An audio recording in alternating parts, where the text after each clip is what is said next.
Welcome friends to another r/EntitledParents video. Today we've got a crazy story of an evil mom trying to turn one sibling against another. But first, a story from Not a Cop Throwaway. Brother stole and crashed my Crown Vic, and father beat up random person. Final update. I know it's been months, but I finally have an update for everyone. The guy my father beat up is doing fine now. Other than needing to have his nose fixed, the rest of his wounds healed fine. He filed a lawsuit against my parents, and my father was initially stubborn as an ox about it and was dead set on fighting it. But he ended up changing his mind. Why? Well, for multiple reasons. The first one being someone in the middle of the night broke several of the windows of my parents' minivan. My uncle says that the police were pretty sure it was done with a BB gun. I guess that makes sense, but no culprit was found. My father replaced the windows on the van himself as he's done it before, and no one's vandalized the vehicle since. But I think whoever did it may be friends or family with the guy my father beat the poop out of.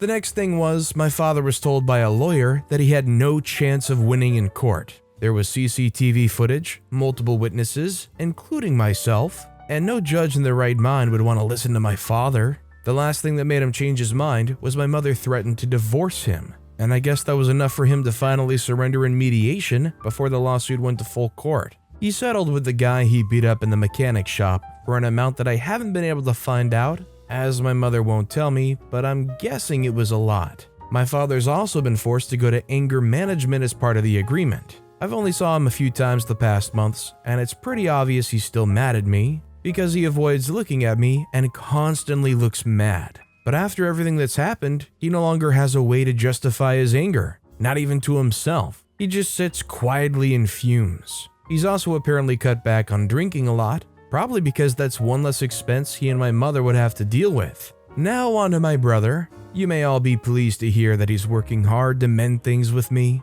He's moved out of our parents' house and in with a friend. He's got his license back, but no car as he can't afford one yet. Instead, he's been riding a bike to get to work. His relationship with our parents is more strained now though. After a while, our father started turning his ire on my brother. He finally started blaming him for all the crap that happened over the holidays, and our mother had to make him calm down. He's a lot calmer now since he started going to anger management, but it's obvious he still hates me. But it's not like my parents are offering to do family therapy or couples therapy with each other, and I suspect the reason why is because my father doesn't want more people telling him he's wrong. My mother, brother, and uncle all agree with that too. My father's still employed. His clientele dropped for a while, but he's back on his feet now. My mother says he wants to get a denture made at the dentist for his missing teeth. Yeah, it turns out he lost more than one tooth after getting out of jail. It was just one initially, but several of his upper teeth were already in bad shape, and he had to have several of them pulled. So he's missing 6 teeth on the upper left side of his mouth now. A lot of people in my early post chastised my uncle for keeping my brother's DUI from getting filed, and I was on the fence about that myself. My uncle read a lot of the comments, and finally after a few months said that he'll never do something like that again, no matter who it is. I agreed with him, and my brother knows too. So no one's ever gonna expect my uncle will just fix something if they get arrested. So that's my final update, everyone. See you all later. P.S. Yes, my car is doing fine. It has a tracker and a kill switch now, and there's been no mechanical issues with it since it was repaired. There's a lot going on in OP's family. Basically, OP's brother stole and crashed their car, their father beat up a random person, their uncle tried to cover for their brother. For a family filled with such incredible drama, do you think family therapy could be an answer that actually works? Let me know what you guys think in the comments down below. Our next story is from Coca-Cola. An update to my parents stealing my identity, kind of. You should be able to depend on the people who are supposed to love you, but sometimes you can't. I try to be beat up all the time to keep myself from feeling down and thinking about things too much, because when I really think about it, there's not a lot of good to see in it. My mom told me she didn't want me under her roof if I'm gay, and I am gay, so I left to move in with my dad. My dad started becoming abusive and stole my money, so I moved in with my aunt who I love. I found out my parents have been receiving government benefits and credit, pretty much anything you can think of, in my name. I'm pressing charges, and my dad's been arrested for some messed up stuff connected to that. Oh yeah, before he got arrested, my mom took my dad's side, and they got back together briefly. My cousin and I got an apartment together recently. Trying to be independent adults has been more expensive than it probably would have been because of my parents getting things in my name and me not knowing when I had to pay for some things. So I have 3 jobs. I work every day. I get up around 6 and I work from 7 or 8 until 11 or midnight. I'm trying to catch up and at the end of the day be ahead of things. I want to be able to have a decent amount of money in savings. My cousin and me never argue. We always get along. We're best friends, but things have been different lately, and I thought about it. She's going through some things, but I think it's me. Today is my sister's birthday. She's younger than me, and she and my brother live with my mom. And I can't tell her happy birthday because of the charges. I miss my brother and my sister, and I think that even though I've been trying not to, I think I've kind of been in a bad mood. Tonight, my cousin and me were talking, and we started talking about my parents. And I told my cousin that there's some things she will never understand with me because my heart is constantly broken because I don't have my parents. But that was insensitive and thoughtless and just stupid for me to say because my cousin lost her dad and her stepdad. And she asked me how I could say that when she doesn't have either one of them. And she's right.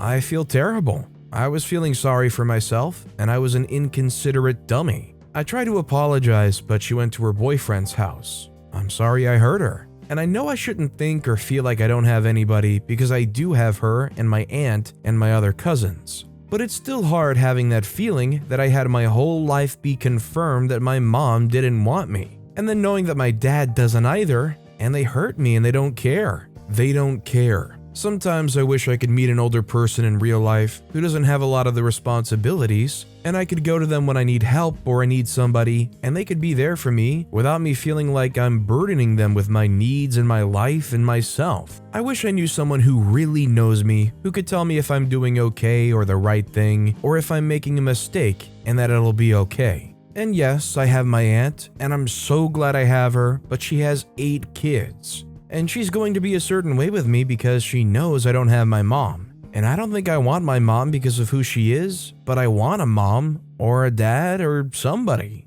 It sucks not having help, or maybe having it but not really because any help I get affects a family of 9, and I'm always thinking about that. I said I was going to cut back on being on Reddit. I think it definitely helps, but at the same time I'm giving this depressing energy when I share, which isn't fair, and I think I'm also affected by it. So I do think I need to limit it, and I haven't seen my therapist because I've been working. I feel a little less heavy now though. Things are better, but things are hard too.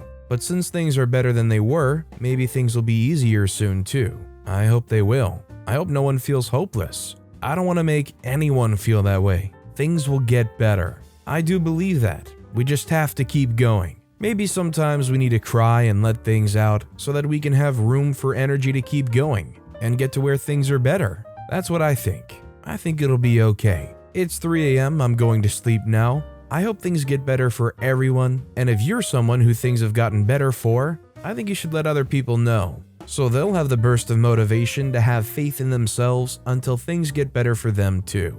Honestly, I can't imagine dealing with anything that OP had to go through. Their own parents ruining their credit, backstabbing them, revealing their true colors like that. You gotta have a lot of respect for OP for being able to pick themselves up and keep on going, when frankly a lot of people might not be able to make it through that. Needless to say, what OP here has to say is really inspiring. By the way, if you're enjoying these stories, make sure to hit those like and subscribe buttons down below so you never miss any of my daily videos. Every single video has awesome stories, like our next story from IHIB-HYT, my roommate fails at basic adulthood. Her parents expect me to take care of her. After I said no, they want to move in so they can take care of her. I'm 23-year-old female. My roommate is 22, but failed at basic adulting because her parents failed their job. She presents herself as the cute, kind, understanding, innocent girl when she's with people. I was fooled by this too. It's why I agreed to be her roommate because I thought she's a nice person, but she's a failure at basic adulthood. We became roommates a few months ago, and I can't wait to move out next month. At first, everything was normal, then it got bad. She fails at basic cleaning, she lets her pet starve and live in its own feces. I think she should be reported for animal abuse because that poor animal would have been starved to death already if I hadn't been feeding it. She made the house dirty, hair everywhere, mess in the kitchen, the weird smell from her room. and I've been doing all the cleaning. She only cleans when I get really pissed and tell her to clean up. And I really hate how she pulls the innocent little girl thing whenever I tell her bad hygiene has damaged our living conditions. A few days ago, she caused a little drama in our school because she disappeared for 2 days straight. She didn't respond to anyone's calling and texting. People thought she went missing. I panicked too because the area we live in isn't very safe for a young woman. I really don't like her, but still, I don't want anything bad to happen to her. Eventually yesterday, she returned home looking normal and said she went over to a friend's place. Her parents panicked and somehow got my number. I told them she had returned home safely. They told me they believe their daughter is now depressed or something. There's no diagnosis though. She stopped going to school all of a sudden, refuses to talk to them. They couldn't hear from her for days, etc. I was weirded out because I didn't notice that she's actually dropped out. I do notice she's been home a lot, but we have different schedules, so I didn't think. I told them she'd returned home safely, but they couldn't calm down. Now the annoying part begins. We're in another country for college, so we're both far away from home. I understand that they worry about their child's safety. My parents worry about me too. Therefore, I always text them to let them know what I'm doing and I'm safe. But my roommate's parents? I can see why she became distant from them. Ever since her mom got my number, she constantly rants about how they think their daughter is depressed and requires help. Her daughter won't talk to her, she's heartbroken and desperately wants to know how her daughter's doing. She talked about how they were very protective and strict about parenting when she grew up. No wonder she fails at basic adulthood. They didn't teach her crap. Because her daughter once left the house for 2 days and didn't contact anyone, she now believes that her daughter's never home. Ever since she got home, her mom's texted me 4 times from 10 p.m. to 8 a.m. asking me if her kid's at home, and I say yes she is, but she wouldn't believe me and just kept talking. She even asks if my roommate would pretend to be home but is actually out. I told her that's impossible because our bedrooms are connected and I can hear if she's home or not. She just kept talking about how her daughter is so weak and helpless and she needs help. I can tell they definitely spoil their fragile little angel. She asked me how far our apartment is from our campus. I said it's a 20-minute walk and 10-minute bus ride. And she thinks this is too far away from the school. She thinks a 10-minute bus ride or a 20-minute walk is too much work for her child. I've stopped responding to her texts because it's annoying. They even try to pay me $100 to take care of her, like take her out to dinner or something like that, but I politely refused. Because why the freak should I do that? Why is your daughter's messy life my responsibility? After I politely said no, the mother said she needs our address because she's going to come to this country and move in with her daughter. Then she's going to take her daughter home. Oh my god, lady, you really need to calm down. Of course, I said no to her. She said she wishes I could sympathize with a heartbroken, lonely mother. For God's sake, I have my own life, lady. I understand your situation, but really, I'm not your daughter's babysitter. After her parents realized I don't care, they tried to get our address from my other friends. Some of the parents in our school, those parents whose kids are all from our country, have this group chat and a chatting app so they can know about how their kids are doing at school. I honestly think this is so unnecessary because most of us are at least 19. How come a 19-year-old needs your daily checkup? But after witnessing my 22-year-old roommate failing at basic adulthood, I started to understand why these parents have such a group chat. Her parents found the number of a friend of mine from this group chat and started texting her. They asked her where I live. Thank goodness my friend didn't tell them. She let me know about their actions instead. She was asking what's going on with all this. Here's what happened after they couldn't get the information from my friend. My friend politely told them that she can't help them, and I ignored their texts for a day. Then I told them politely to stop contacting me and that I'm not gonna let them live with me. Her mom replied saying that they'd finally convinced their daughter to come home, so they're not gonna bother me again. Thank goodness. I'm completely fine with it if her parents just want to quickly stop by our place and take her home. But when they first mentioned this, they meant to live with us, not quickly stop by and take her home. They knew their daughter wasn't willing to come home, so her mother thought it would be a good idea for her to come live with us. I absolutely do not want to be forced to live with some random old lady who I know nothing of, who has a completely different lifestyle and schedule. I don't think I'm being cold or selfish by doing this. After all, I'm paying half of everything for the apartment, and it says in the lease you can't just bring someone else to live in the house without an agreement. I want to state that I am not being cold and cruel to my roommate and her parents. I understand that she's probably suffering from depression and her parents worry about her, but her action has seriously affected my life and our living condition. She keeps the guinea pig's cage in our living room, and because she rarely cleans it, the whole living room smells like it's feces. The poor animal never asked to be adopted by someone like this. I've been feeding it water and food, and I believe if I wasn't here, it would have been dead already. She would literally leave her pet completely alone for 2 to 3 days, not giving any food or any cleaning. The poor thing lives in its own feces. So many times I've had to knock on her door to get her to clean the darn cage. She also leaves messes in the kitchen and the bathroom. I've been doing most of the cleaning. I think I deserve to live in a clean house, and the house wouldn't be so dirty if I lived alone. When my roommate first stopped caring about her pet and hygiene, I tolerated her. Even when I was pissed about the dirtiness, I always made sure to speak to her in a calm and neutral voice. I always simply told her, "Hey, your pet really needs cleaning. Hey, the sink is quite dirty after your dinner." I never called her names or cursed her. The only time I raised my voice to her was when her pet's cage started attracting bugs and flies. I was so angry, but even then, I only said, "You should give your pet to someone else if you can't take care of it. Your pet is attracting flies into our home now." I choose to tolerate her for months because I remember when I was younger, I too suffered from depression and couldn't function very well. So I thought she deserved to have some time to improve, as I did. But none of my kindness and patience has worked. Her action not only affects me, but an innocent living thing. So please don't think I'm cold or cruel to her. I'm really not. About her parents, I showed my kindness and patience too, because I totally understand why they were so worried about her.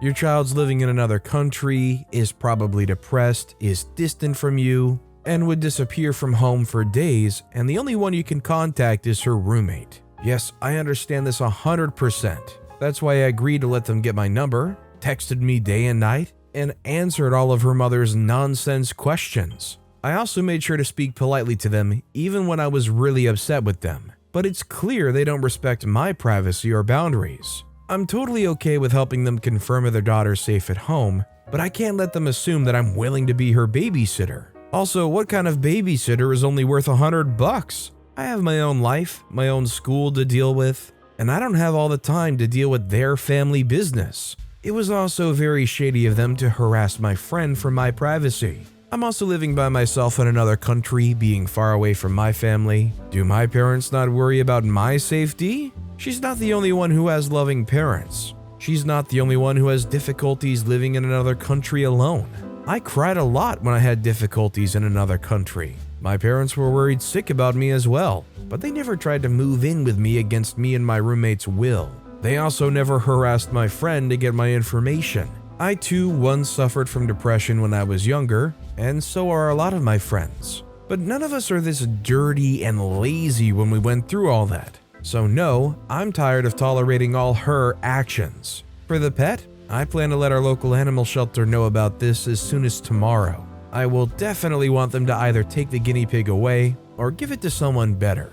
I don't mind taking care of it when I move out and live in my new place. Poor thing's been suffering from her. Also, about the parents group chat, I'm totally fine with parents caring about their children's life, but seriously, the big reason why they have this group chat is because we have so many immature, childish, irresponsible students in the campus who are from my country. And it's always the parents who raise them this way. I've had friends, I'm talking about friends from my country and our school that went through very similar things. Like, they're forced to live with irresponsible students from our countries. They're forced to do all the cleaning for the whole house because these spoiled children wouldn't. When I talked to a friend of mine about this, he told me, "We have way too many students from our countries acting like your roommate in this school. This is nothing new. And trust me, it's always the parents." Would you guys say that you agree with OP's underlying statement here that this person not doing any of the cooking, the cleaning, taking care of themselves, neglecting this animal, that it's all really just a reflection of the parents and their upbringing?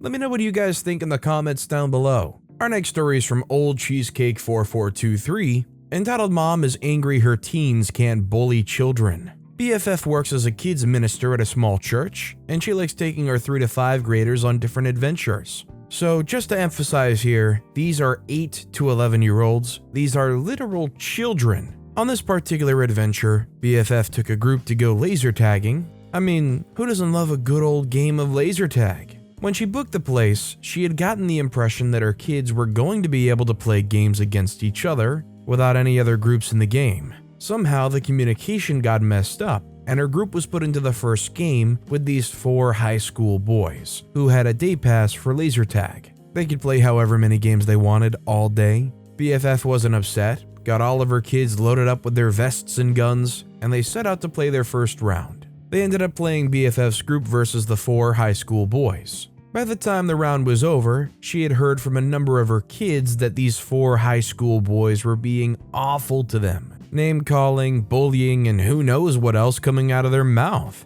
As BFF heard this from her kids, she got a little annoyed. She calmed her group down from the previous game, and they got ready for their round 2. Again, the 4 high school boys joined them. This time, the game was arranged so it was girls versus boys, with the 4 high school boys on the girls' team. And again, the high school boys were name-calling, bullying, only this time they picked up an even more aggressive tactic. They started ramming into whoever was coming their way, knocking them over. These huge teenage boys were knocking over kids, literal children. They even went as far as to knock over BFF's volunteer helper, an actual adult. When they got done with that round, BFF was red hot and went to the counter to talk to an employee. BFF told the young employee that these high school boys were being aggressive, mean, and rude to her kids. And she was hoping to have a game with just her kids and no one else. Because at this point, a lot of her kids were bummed and upset and didn't want to play their last round because they were so done. The employee BFF was talking to was unsure what to say, being a teenager herself. So she offered to go talk to her manager. BFF said, "Absolutely, I would love to talk to a manager. Thank you." Enter an eavesdropping entitled mother. The entitled mother says, "Excuse me, I believe those are my boys you're talking about." BFF says, "Oh, okay." She says they have a day pass. They can play if they want to. BFF says they were being aggressive with my kids and bullying them, and that's not okay with me. She says my baby and his friends would never do that. BFF responds, "Believe me if you want or not, but I don't want my kids playing with them again. I was under the impression that we would have rounds to ourselves, and I would like for my kids to actually enjoy a round before we go home." The entitled mother says, "Wow, some church group you are. You're not being very Christ-like." BFF says, "I'm sorry you feel that way, but I would like to enjoy our last round with just our group." The entitled mother says, "You're such a Karen." Yes, she actually said this. "I'm going to call your church tomorrow and tell your pastor what kind of Christian he has working at his church." BFF says, "Sounds good. Talk to you tomorrow then, I guess." And she walked away, leaving the entitled mother shouting and calling BFF names. BFF got to round up her kids for one last game without the 4 high school boys. And the lady never called. These Karens are getting too smart. They're now finding a new way to project. They know Karens exist, and they're ready to project that label onto anyone that opposes them. And our final story of the day is from Rat Max. Mom tries turning my sister against me to get what she wants. So a bit of background. I, 17-year-old male, lived with my mom, 49, and sister, 14, for about 5 years before moving out to study in Prague and live with my dad. Mom took this as a personal attack on her person, me choosing dad over her, etc. There was a lot of legal trouble, and she fought for every penny. She never spent any money on things for me, and I suspect that she fought so hard for me only because she didn't want to lose the $2,000 in aliments. She even went so far as to throw out my guitar, since she bought it for me with her own money and I don't need her help anymore. After I moved out, I came out as trans, which was another reason for her to dislike me. Since I'm the oldest of my 3 siblings, 14, 4, and 2-year-olds, though, she still wants me to come over so I can help her with cleaning, her work, babysitting, and other chores. I go over every 14 days, and it takes me 3 to 4 hours to even get there. I and my sister have started to bond a bit over the 2 years that I've been away, and since my mom is quite emotionally and physically abusive to my sister, I wind up taking my sister's side in arguments a lot. I started smoking recently too, and my sister's been smoking since she was 12. Don't comment on it, we know how bad it is for us. And our parents have been pretty chill about it. Until I moved out anyway. Mom started to leave her cigarettes out as bait, so my sister would take them and she could yell at her for it. She purposely lets me smoke from her packs and even gives me money for filters and tobacco.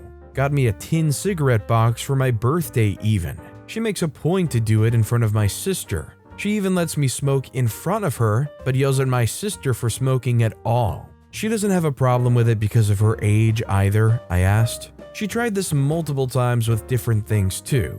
Gives me more money, gives me more clothes or things I want. I get better presents on my birthday and Christmas. Just to spur arguments between me and my sister. She should have counted on the fact that we're so close though, because I end up sharing everything with my sister anyway. Mostly the money and cigs, but I do let her borrow my clothes when she asks. So there's zero arguments over my mom's manipulative favoritism. When I told my sister about what she was doing, we had a good laugh about it. Mom gets super pissed about the lack of reaction, and even better, her pathetic attempts at tearing us apart have only helped us get closer. Suck eggs and heck, Mom. Let alone the initial comment about Prague, I feel like I can definitely tell this culture is very different from the one that I live in. I know OP said don't comment on it, but starting at 12 with cigarettes? That's just a shocking thing to me, and I don't know if it really varies in other cultures and other countries that much, but to me that also sounds like an indication of bad parenting to allow your kids to do that. Needless to say, it's also really disgusting how they try to make a game out of pitting the own kids against each other. Intentionally favoring one child to make the other one jealous, hoping for fights and arguments. It's just incredibly disappointing to see from a parent. But with that being said, that's all the time we have for today. Now, if you want to see another entitled parent story that was even more insane than the ones in this video, click on that left video. Or if you missed my latest video, click on the right. But with that said, I'll see you all next time for some more stories.